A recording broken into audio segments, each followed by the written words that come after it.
What's up, guys? Boss Punisher GTA here, and this isn't scripted, this isn't planned out even, this is just me talking and explaining a little bit about what I do here and who I am, and maybe give a little bit of a rundown of what kind of content you can expect to see, and a little bit about my history on this game. As the name entails, Boss Punisher, and as the entire theme of the channel entails, I am Frank Castle, the Punisher, in Grand Theft Auto. Of course, not in real life. That would be stupid. But the whole idea with this is, man, where to even begin? So, for starters, I have been a fan of this character since I was a wee lad, like tiny. And this is probably, like, the Punisher is probably the first Marvel character I've ever heard of. The Thomas Jane movie came out in '04, and I was 3 at the time. And I think I saw it, like, when I was, like, maybe 4 or 5. My dad showed it to me, and I loved it. Well, more specifically, my dad loved it. My dad was a massive fan of this movie, and I liked it.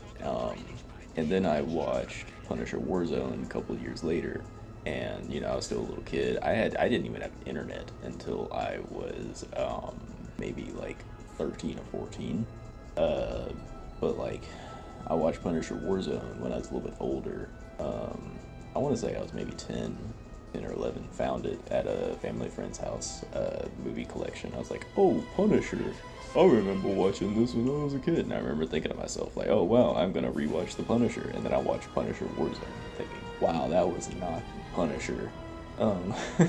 Which, of course, little kid me. And fast forward to a couple years later, and I didn't really care too much for the character on, like, a deep level like this until I got into Grand Theft Auto Online. And man, my experience with Grand Theft Auto is really something. So let's rewind it a little bit more. Like I said, I didn't have internet till I was like 13, 12, I don't know, around that age, right?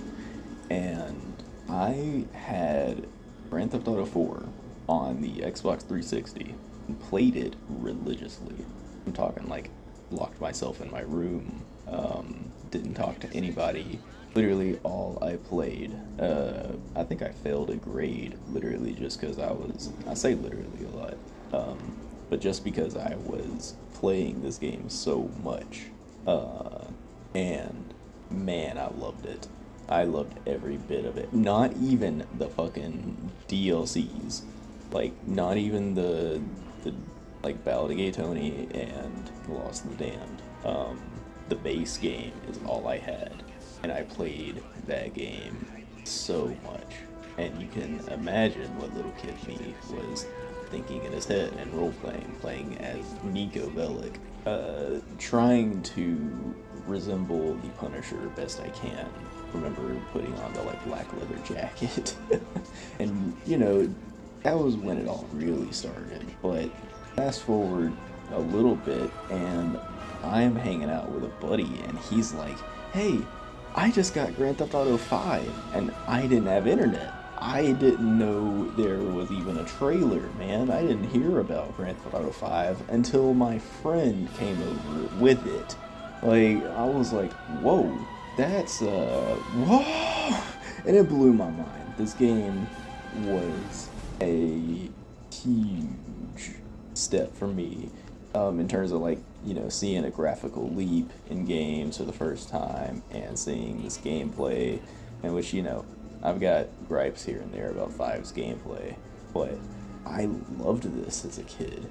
I was addicted, and the thing is, I was addicted with no real way to play it on my own because my friend brought it over, and I had to wait until family circumstances changed, and I managed to finally get my own Xbox 360 that couldn't be taken away from me or whatever. And I convinced my dad to get me Xbox Live Gold. You can imagine the first game I played, Grand Theft Auto Online. right after the heist update came out is when I made my character. And I did not make him as Frank Castle initially, but I loaded in, I had my character, and I made my first group of friends just playing heists. I joined a random group's heist. I convinced them, hey, I know I'm a level 3, but I'm good at the game, and they were like, okay, and I became good friends with them. Running heists, meeting one of my long-term best friends for a while through them, and then meeting more friends through them, and just taking off from there. And my first like long-term friend that I made through them is the one that like I got to talk about like comic books and movies with. At the time, I was just now dipping my toes into the world of comics, and I was a massive Red Hood fan. And I was like, oh, you know what? I'm gonna make Red Hood, and I made Red Hood on this game, back on the Xbox 360, and man, it did not look good. It looked pretty horrible, actually. And I remember at the time, me and my friend talking about, other characters we could make, and he was like, hey, what if I made the Punisher? Because check out this death battle that just got posted, because like death battle's cool, they're cool guys. And it was Punisher versus Red Hood, and I remember being a huge Red Hood fan at the time and being like, yeah, it's gonna be Red Hood. And then, spoiler alert, skip if you haven't seen it, Punisher wins. And I remember just thinking, because I didn't know much about the character other than, I watched those movies when I was younger and my dad liked them.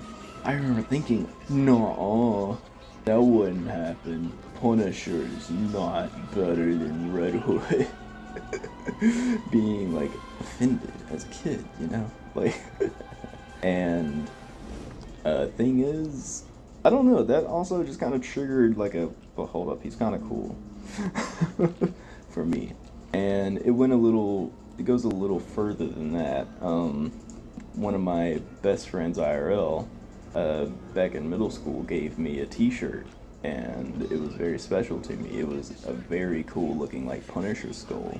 And I decided, because I had this shirt and I liked the character well enough, I'm going to make him in Grand Theft Auto. And that is who I've been ever since. It has been quite the journey, because I didn't always do what I do now. Initially, I made the character, and it was just cool to look at. And then, man, to be honest with you, I didn't want to do this for a little bit. I met a guy who also happened to make the Punisher on this game several years ago. And we loaded into a lobby, and he's doing what I'm doing. He's what I do now. He's griefer hunting. And he's like a hardcore try-hard, I guess you could say. Talking about people gonna be here, spawn here, using this and that, and all these fancy doohickeys that I didn't give a fuck about, I didn't have at the time. And admittedly, it kind of scared me. I didn't talk to him after that. We didn't play again, and yeah, no, I felt a little discouraged to go into public lobbies, and I decided to just stick my nose down and be a grinder. Fast forward a little bit later, and well, I've got my businesses up and going, and I've decided that, I feel confident enough to go into public lobbies. And I got on at such a bad time. This was around maybe from 2017 to 2019, I'd say these lobbies were most toxic, in my opinion. Because, man, what I would do is I would try to do sales in full lobbies to get the bonus, and I would always get griefed. Always. These scumbags, these lowlifes, these maggots, just keep on coming and coming and coming. And I just kept on trying to hold them off, but it gets annoying. I hated having to close my application. I hated having to change sessions or, move around and avoid everyone. This game made me, the player base made me just feel anxious all the time. And I guess I got to a tipping point I don't know exactly when it happened. I want to say it's picked up seriously, maybe in November, December 2024. I am just full-on griefer hunting in lobbies, and maybe I should also explain what my criteria is whenever I do go into player versus player encounters. How I play the game now is I will load into a public lobby and I'll just play. I will ride around on my police motorcycle doing dispatch work. I will set up a Cayo burrito. I'll do agency stuff. I'll do whatever I want to do. It's just, like, I just play this game for fun because I've grinded everything else. And, like, that's just fun for me. And what I do is I just do that until someone is a stinker. Until someone goes around killing, let's say, like, low levels, or just goes around willy-nilly thinking they're invincible when they're off the radar, and thinking they can just orbital cannon people and ruin car meets, and people that are just general shitters, or pardon my language, but you get the idea. I don't attack just anyone. You go around, you pop a player, I don't care. But you go around, you pop a player, then you pop him again, then you pop him again, then you pop him again, and then everyone around you and your icon is dark red, I'm coming. It's just how it is. I don't really know how to, any other way to explain it. But on the bright side of all of that, I'm actually a really cool guy. No, you ever come and, like, just drive next to me or anything, I'm not gonna shoot you. And you don't shoot me, we're all good. And you'll actually come to find out I'm a really friendly player on here. I will help you if you ask, if I've got time. And I've just always, you know, wanted to be like this. And I feel like Rockstar has done a better job recently with, you know, how they've handled updates and griefers and whatnot. They've done a better job for sure, but the job is not done. I feel like the game is at a point where we need people like me to be peacekeepers, to be punishers, and I hope I can inspire others, and I hope I can crank out some better content with, you know, more editing, a better mic, of course, and, like, all the things I need. Yeah, here's looking to the future. Don't really know how to end this. My mind is starting to go blank. Probably just drive around and shoot some gang members here in Grove Street or Stab City and finish it all off in Altruist Camp. Enjoy a nice sunset over some bodies. Have a wonderful evening.